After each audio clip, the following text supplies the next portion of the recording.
பகுதியை சேர்ந்தவர் விவசாயி முருகன். சொந்தமான நிலத்தில் 4 ஏக்கரில் சம்பா நெல் நடவு செய்துள்ளார்.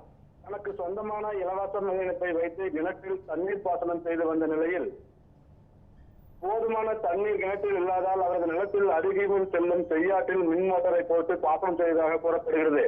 இந்த நிலையில் செங்கம் அடுத்துள்ள கொட்டக்குளம் மின்சார அலுவலகத்தில் பணிபுரியும் மின் பொறியாளருக்கு ரகசிய தகவல் அடிப்படையில் முருகன் நிலத்தை நேரில் ஆய்வு செய்துள்ளார். அப்பொழுது விவசாயி குறிப்பிட்ட தூரம் மின் வயரை போட்டு சென்று மின் மோட்டார் மூலம் செய்யாற்றிலிருந்து அனுமதியின்றி தண்ணீர் எடுப்பதாக கூறப்படுகிறது.